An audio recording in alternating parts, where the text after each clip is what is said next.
శ్రీ గురుభ్యో నమ. గురుర్బ్రహ్మ గురుర్విష్ణు గురుర్దేవో మహేశ్వర గురుసాక్షాత్ పరం బ్రహ్మ తస్మై శ్రీ గురవే నమ. అస్మద్ గురుచరణారవిందాభ్యాం నమ. నిన్నటి మన మహాభారతంలో ఆ విదురుడు చెప్పేటువంటి ధర్మాలు, ఆ నీతి వాక్యాలు అన్నీ కూడా ధృతరాష్ట్రుడు చాలా శ్రద్ధగా వింటున్నాడు. ఆయన మనస్సు చాలా ఆందోళనగా ఉంది. అందువలన ఆ బాధలో ఉన్నటువంటి ఆయన విదురుడిని రప్పించుకున్నాడు. ఆ విదురుడి చేత నువ్వు మంచి మాటలు చెప్పాలగా, నా మనస్సుకి కాస్త శాంతి కలగాలి అని అడిగాడు. అందువలన ఆయన అప్పుడు అనేకములైనటువంటి మంచి మాటలు చెబుతున్నాడు. ఆ నీతి వాక్యాలన్నీ చెబుతున్నాడు. అవన్నీ కూడా ఎంతో శ్రద్ధగా ధృతరాష్ట్ర మహారాజు వింటున్నాడు. ఆ విదురుడు ఇంకా చెబుతున్నాడు, మహానుభావ, మనుషుడికి ఒక 6 చాలా సుఖకరమైనటువంటి ఉన్నాయ్యా ప్రపంచంలో. ఒక మానవుడు సుఖంగా ఉండాలంటే ఈ 6 ఉండాలయ్యా అని చెబుతున్నాడు. అర్ధాగమో నిత్యమరోగితాచ ప్రియాచ భార్య ప్రియవాదినీ చ వశ్యశ్చ పుత్రో అర్ధకరీ చ విద్యా షడ్జీవలోకస్య సుఖాని రాజన్. ఓ మహారాజా, ఈ 6 జీవలోకం అంటే ఈ మనుష్యలోకానికి అంతటికీ కూడా చాలా సుఖమైనటువంటివయ్యా. ఏమిటవి అంటే అర్ధాగమ, ధనం ఉండాలి. ఎప్పుడు కూడా రోజు సంపాదన బాగుండాలి. మనిషి సంపాదన బాగుంటే ఆనందంగా ఉంటుంది, అంతేగాని సంపాదన లేకపోతే విచారంగా ఉంటుంది, ఉత్సాహం ఉండదు. అందువల్ల ధన సంపాదన ఉండాలి, ధనలాభం ఉండాలయ్యా. నిత్యమరోగితాచ, ఆరోగ్యం ఉండాలి, రోగం లేకుండా ఉండాలి. ఎందుకంటే సంపాదించుకుని తినాలంటే రోగం ఉంటే తిండి తినలేడు, అనుభవిద్దామంటే రోగం ఉంటే కనుక అనుభవించలేడు. అందువలన రోగం లేకుండా ఆరోగ్యం ఉండాలి చక్కగా. అలాగే ప్రియాచ భార్య ప్రియవాదినీ చ, అనుకూలవతి అయినటువంటి భార్య, మంచిగా మాట్లాడేటువంటి భార్య ఉండాలి. కష్టపెట్టేటువంటి పరుషంగా మాట్లాడేటువంటి వాళ్ళు కాకుండా అనుకూలంగా మాట్లాడుతూ ప్రియంగా ఉండేటువంటి భార్య ఉండాలి మాట్లాడేది. అలాగే వశ్యశ్చ పుత్ర, ప్రధానమైనది ఏంటంటే తన పుత్రుడు తన స్వాధీనంలో ఉండాలంటే తన మాటను వినేటువంటి కొడుకు ఉండాలి. అంతేకాని ఆ కొడుకు ఏం చెబితే అదే మనం వినేటట్టుగా కాకుండా మనము చెప్పేటువంటి అనుభవసిద్ధమైనటువంటి తండ్రి చెప్పేటువంటి మంచి మాటల్ని వినేటువంటి కుమారుడై ఉండాలి. అందువల్ల స్వాధీనుడైనటువంటి పుత్రుడు. అలాగే అర్ధకరీచ విద్య, మనం చదువుకునేటువంటి చదువు ప్రయోజనకరంగా ఉండాలి. అంటే ఆ చదువు 10 మందికి ఉపయోగించే విధంగా మనం చెప్పేటువంటిది ఉండాలి. అంతేకాని మనం చదువుకుని చదువు ఒకటి, మనం చేసే ఉద్యోగం ఒకటి ఉండకూడదు. మనం చదువుకున్నది ఏ చదువు అయితే ఉందో ఆ చదువుని మన జీవిక యందు ఉపయోగించుకునేటువంటి విధానంలో ఉంటే కనుక చదువు రాణిస్తుంది, ఆ మనిషి రాణిస్తాడు. అందువలన అటువంటి ప్రయోజనకరమైనటువంటి ధనాన్ని, ఆ జీవికని ఇవ్వగలిగేటువంటి చదువు, ఇవి 6 కూడా మనుష్య లోకంలో సుఖాలయ్యా. షణ్ణామాత్మని నిత్యానాం ఐశ్వర్యం యోధిగచ్చతి నస పాపైకుతో నర్థై యుజ్యతే విజితేంద్రియ. అలాగే మనస్సులో ఎప్పుడు ఉంటూ ఉంటాయి, అలా తిరుగాడుతూ ఉంటాయి, మన అంటి పెట్టుకుని మనని ఎప్పుడు పడితే అప్పుడు వాటిని ఆ గుణములతో వశం చేసుకుందాం తిరుగుతూ ఉంటాయి. అవి ఏమిటంటే కామ క్రోధ లోభ మోహం మదమాశ్చర్యాలనే 6 ఉన్నాయి. కామము, క్రోధము, లోభము, మోహము, మదము, మాత్సర్యము, వీటి మీద అదుపు కలిగి ఉండాలి. అంటే వాటిని నిగ్రహించగలగాలి. లేకపోతే వాటి అధీనంలోకి మనం వెళ్ళిపోయామో దిగజారిపోయాం, పతనం అయిపోయినట్లే. అందువలన వాటి మీద అదుపు కలిగినటువంటి, అంటే ఇంద్రియాలని నిగ్రహించగలిగినటువంటి వాడు ఎవడైతే ఉంటాడో వాడు సంపన్నుడు. వాడిని ఏ విధమైన పాపాలు దరిచేరవట. ఇంకా చెప్తున్నాడు, ఇంకా షడిమే షట్సు జీవంతి సప్తమో నోపలభ్యతే చౌరాः ప్రమత్తే జీవంతి వ్యాధితేషు చికిత్సకాः ప్రమదాः కామయానేషు యజమానేషు యాజకాः రాజా వివదమానేషు నిత్యం మూర్ఖేషు పండితాः. ఈ ఆరుగురు ఉన్నందువల్ల ఆరుగురు ఎప్పుడు బతుకుతూ ఉంటారు. ఏడో వాడు అనేటువంటి వాడు దొరకడం లేదు అంటున్నాడు. ఏమరపాటు వలన దొంగలు మనం జాగ్రత్తగా ఉంటే కనుక మన ఏమరపాటుగా ఉంటే కనుక ఏమవుతుంది, మనం సమానంగా లేకపోతే దొంగలు బతుకుతారు మన ఆధారం చేసుకుని. మనం అజాగ్రత్తగా ఉన్నాము, దొంగవాడు హాయిగా మనల్ని దోచుకోగలడు. అందువలన ఏంటంటే అజాగ్రత్త వలన దొంగలు బతుకుతున్నారు. అలాగే రోగులు ఉంటే వైద్యులు బతుకుతారు, లేకపోతే వైద్యులకు పని ఉంది. అందువలన వ్యాధితేషు చికిత్సకా, రోగుల వలన ఆ చికిత్సకులు అంటే వైద్యులు బతుకుతున్నారు. అలాగే కాముకుల వలన కామినులు బతుకుతున్నారు. యజ్ఞకర్తల వల్ల పురోహితులు బతుకుతున్నారు. పురోహిత పలకాలంటే మంచి చేసుకునే యజ్ఞాలు చేసుకునేటువంటి వాళ్ళు ఉండాలి కదా. అందువల్ల యజ్ఞకర్తల వల్ల పురోహితులు, అలాగే తగవులాడుకునేటువంటి వాళ్ళ వల్ల రాజులు. ఎందుకంటే వాళ్ళు తగులు తీర్చడమే కదా రాజులు. రాజు దగ్గరికి ఎవరు వెళ్తారు? తగులాడుకునేటువంటి వాళ్ళు వెళ్తారు. అందరూ సమానంగా ఎవడి పని వాడే చేసుకుంటున్నాడు. ఇంకొకటి పనిలోకి ఎవ్వడూ వెళ్ళట్లేదు, ఇంకొకడిని ఎవడూ మోసం చేయట్లేదు, ఇంకొకడిని అంటే వాడి పరిపాలించడానికి ఇంకో మనిషి ఎందుకు అక్కర్లా.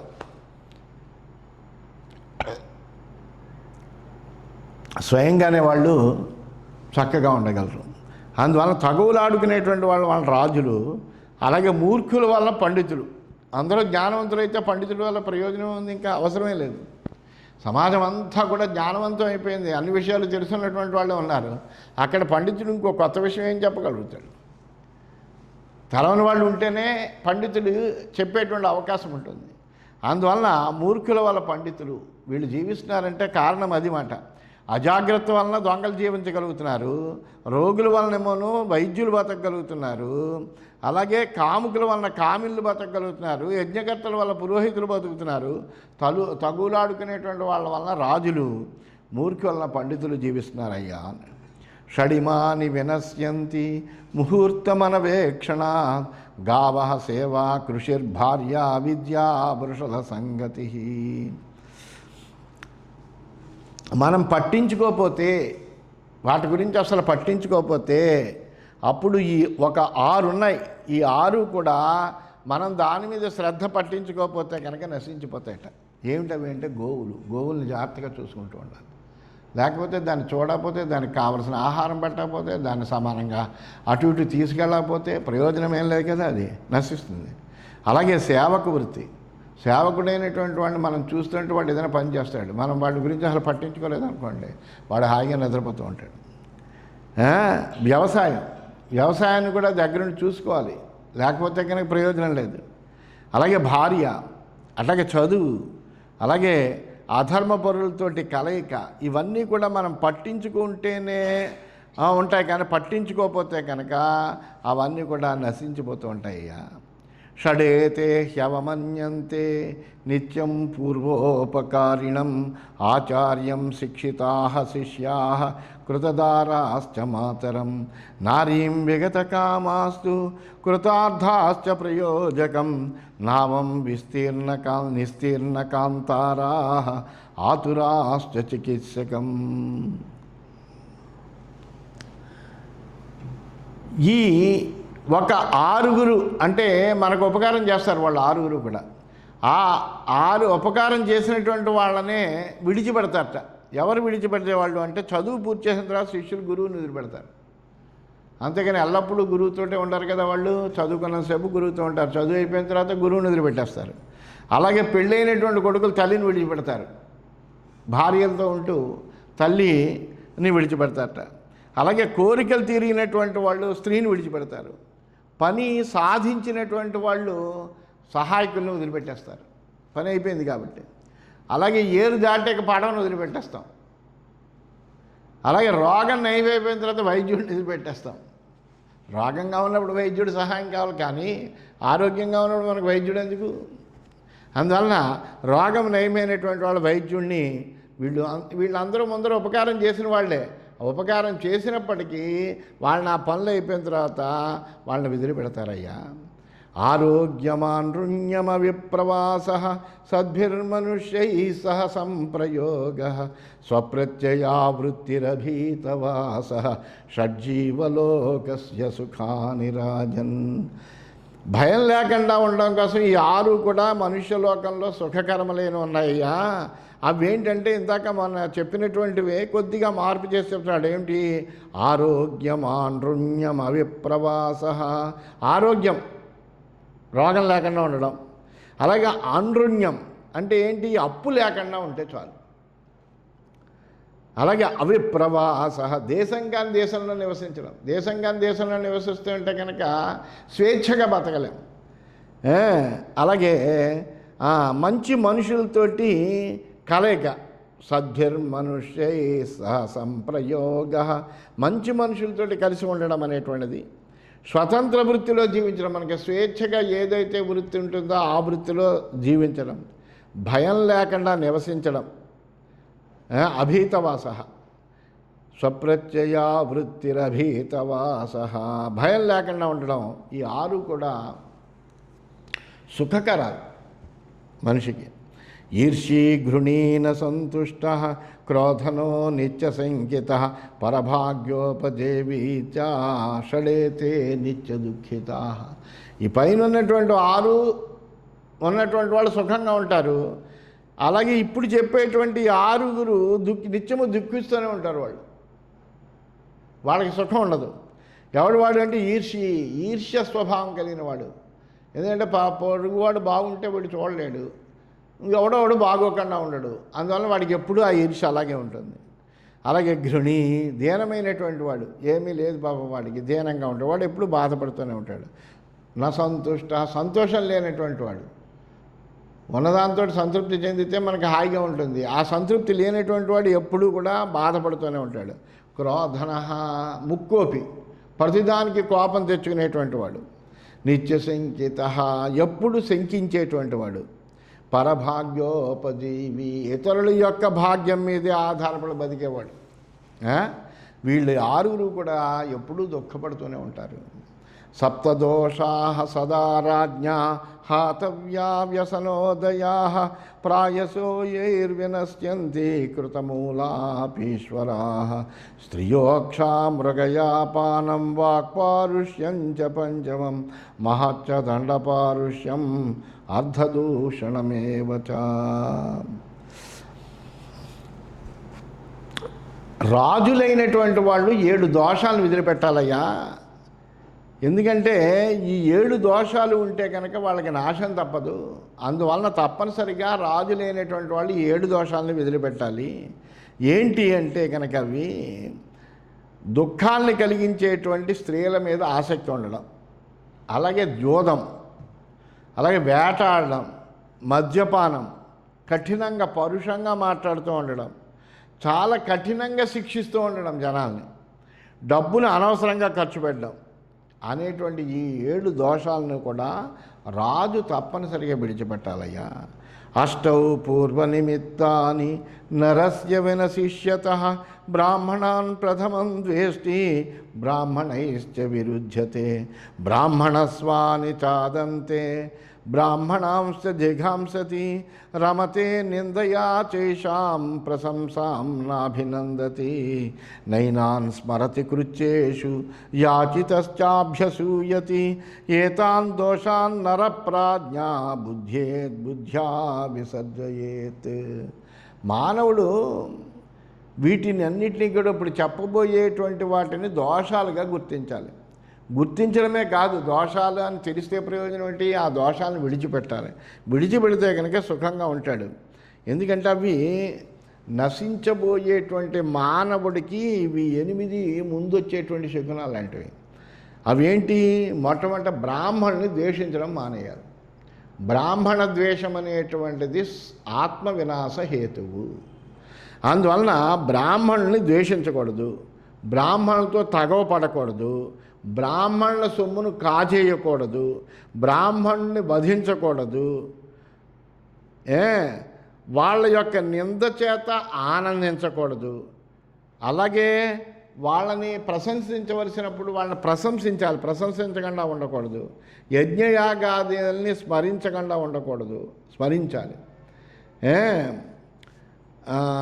ఏదైనా అడిగినప్పుడు దోషారోపణ చేస్తూ ఉండడం. బుద్ధిశాలి అయినటువంటి మానవుడు వీటిని దోషాలుగా గుర్తించాలంటే బ్రాహ్మణ నింద, బ్రాహ్మణులతో తగవపడడం, బ్రాహ్మణుల సొమ్ము కాజేయడం, బ్రాహ్మణులను చంపాలనుకోవడం, బ్రాహ్మణుని నిందించడం వలన ఆనందం పొందడం, అలాగే వాళ్ళని ప్రశంసిస్తూ ఉంటే మెచ్చుకోకపోవడం, యజ్ఞయాగాదుల్ని స్మరించకపోవడం, ఈ ఏడిటిని కూడా వదిలిపెడితే కనుక వాడికి ఏమవుతుందంటే సుఖకరంగా ఉంటుంది, అలాగే అభివృద్ధికరంగా ఉంటుంది వాడి జీవనం. ఎందుకంటే బ్రాహ్మణులు ఎప్పుడూ వాళ్ళు నిత్యము తమ చేసుకునేటువంటి అనుష్ఠానాలతోటి ఈ రాజు యొక్క ఇలా ఉండేటువంటి వాడి యొక్క అభివృద్ధిని కాంక్షిస్తారు.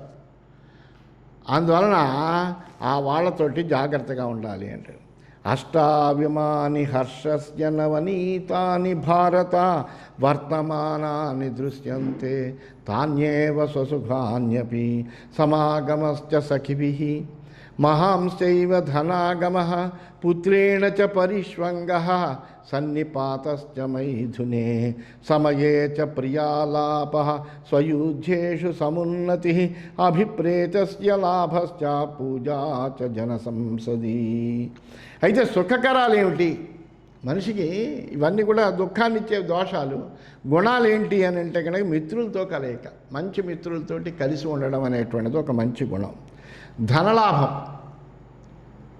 డబ్బు చక్కగా వస్తూ ఉంటే ఆదాయము, ఆ లాభం వస్తూ ఉంటే హాయిగా ఉంటుంది, ధైర్యంగా ఉంటుంది జీవనం. అలాగే పుత్ర పరిష్వంగం, చక్కగా ఒక కొడుకు పుట్టడము, వాడిని చక్కగా కౌగిలించుకోవడము, వాడిని ఎత్తుకోవడము, ముద్దాడము, ఇవి చాలా ఆనందాన్ని కలిగించేవి. అలాగే సాంసారికమైనటువంటి సుఖము, సమయానికి తగినట్టుగా ప్రియంగా మాట్లాడడం, ఎవరిని కష్టపెట్టకుండా సమయానికి తగినట్టుగా ప్రియంగా మాట్లాడడము, తన వారిలో అందరిలోకి ఉన్నత స్థితిలో ఉండడము, కోరుకున్న వస్తువుని పొందగలగడము, జనసమూహంలో అందరి చేత సత్కరింపబడము, ఇవి 8 సంతోష కారణాలయ్యా, అవే సుఖకరాలు కూడాను. అష్టౌ గుణా పురుషం దీపయంతి ప్రజ్ఞా చ కౌల్యం చ తమశ్రుతం చ పరాక్రమశ్చ బహుభాషితా చ దానం యథాశక్తి కృతజ్ఞత. ఒక 8 గుణాలు మనిషి యొక్క కీర్తిని బాగా పెంచుతాయ్యా.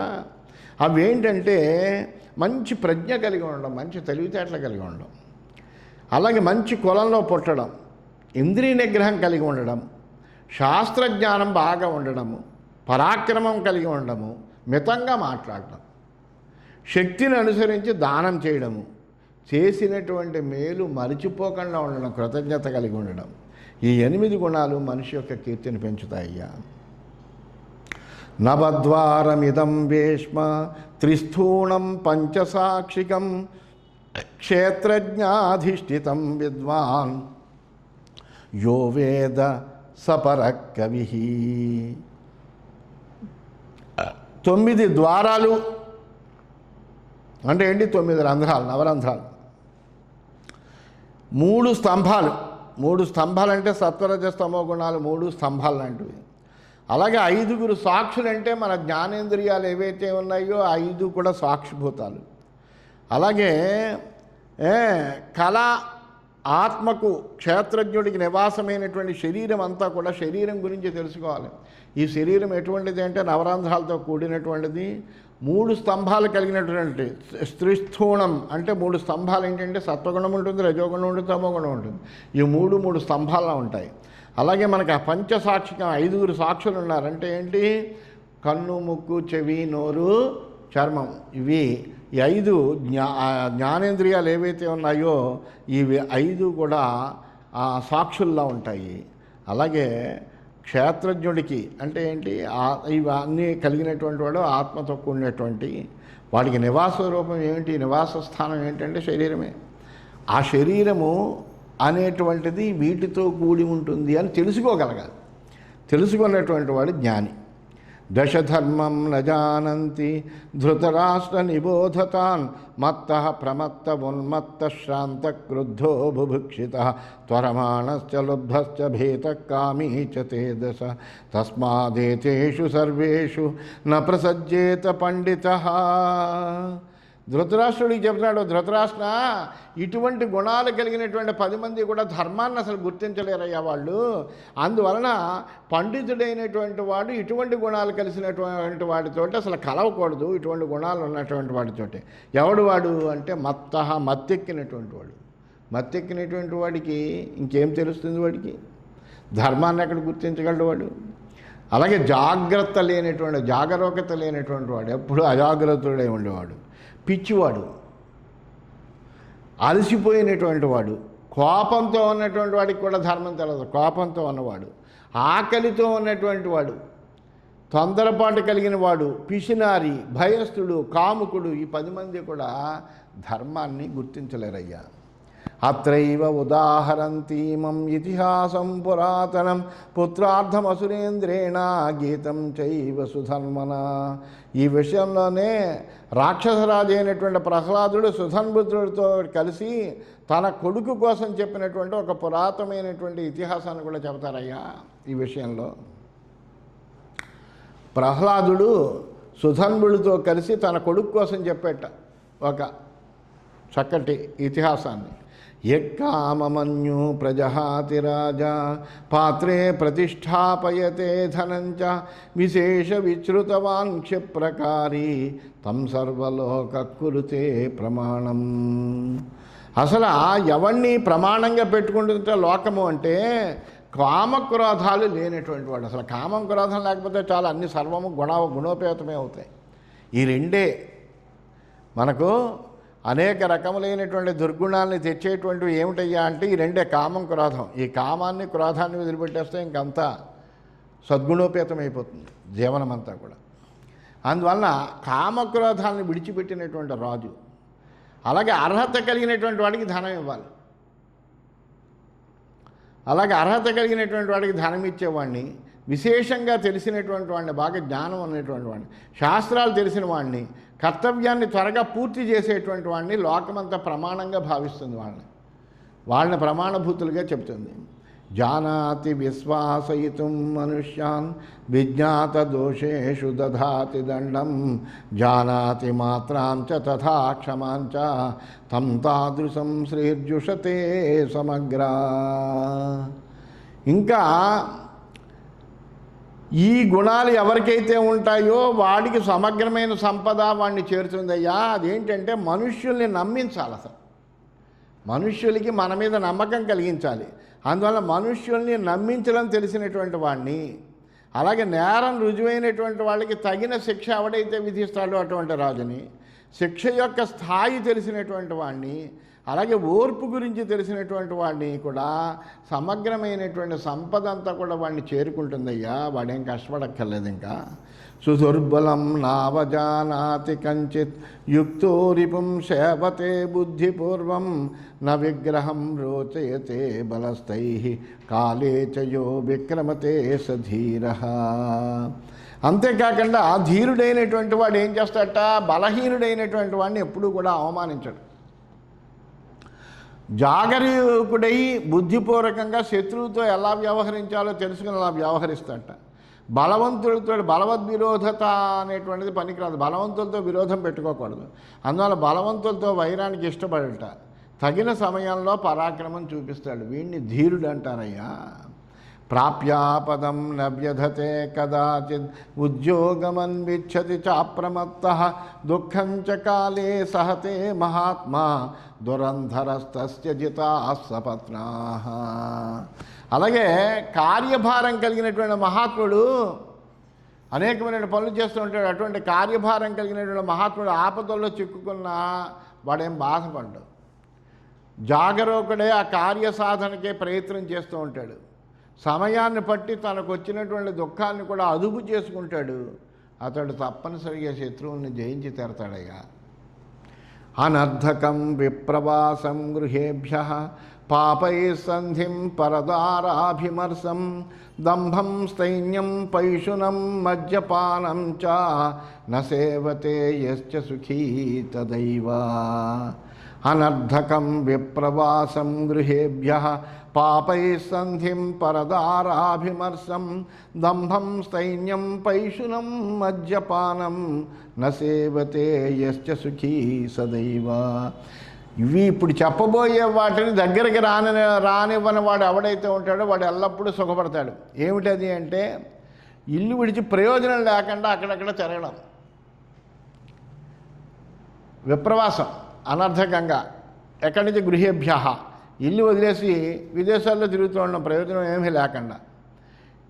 అలాగే పాపై సంధిం, పాపాత్ములతో కలిసి ఉండడం, పరదారాభిమర్శం, పరస్త్రీల్ని ఆశించడం, అలాగే దంభం డాంబికత, డాబు కలిగి ఉండడం, స్తైన్యం దొంగతనం, పైశునం పిశునారితనం, మద్యపానము, వీటికి ఎవడైతే దగ్గర కాడో వాడు ఎల్లప్పుడూ సుఖపడతాడు, సర్వదా సుఖాన్ని పొందుతాడు వాడు. న సంరంభేణారభతే త్రివర్గం ఆకారిత శంసతి తత్వమేవ.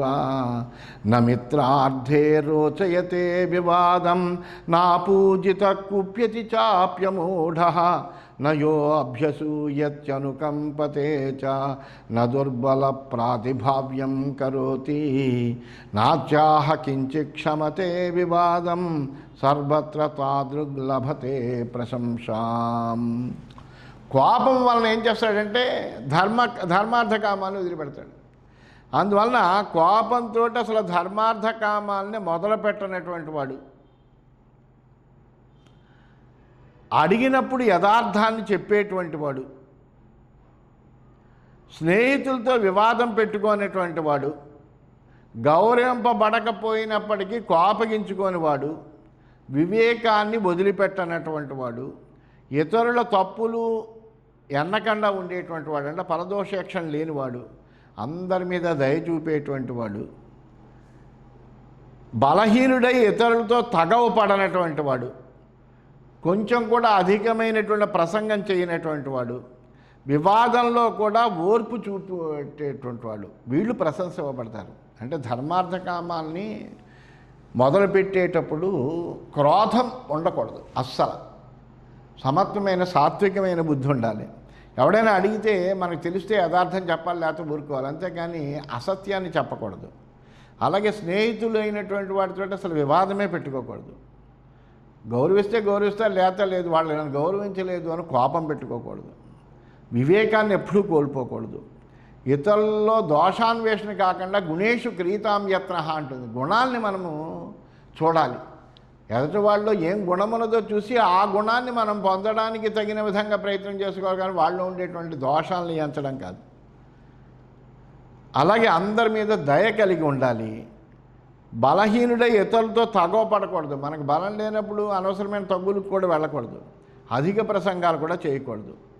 వివాదం వచ్చినప్పుడు బోర్మితో వ్యవహరించాలి. ఇలాంటి వాడిని అందరూ ప్రశంసిస్తారయ్యా అంటూ ఇలాగ అనేకములైనటువంటి నీతి వాక్యాలు ఆ విదురుడు ప్రవాహంలో చెబుతాడు. ఏదైనా నీతి మాటలు చెప్పమంటే విదురుడు మహాప్రవాహంలాగా చెప్తూనే ఉంటాడు. అలాగా ఇటువంటి మంచి మాటలన్నీ కూడా ధృతరాష్ట్రుడికి ఆయన బోధిస్తున్నాడు. ధృతరాష్ట్రుడు కూడా ఎంతో శ్రద్ధగా వింటున్నాడు. ఇంకా ఏం చెప్తాడన్నది రేపటి భాగంలో తెలుసుకుందామని తెలియజేస్తూ స్వస్తి.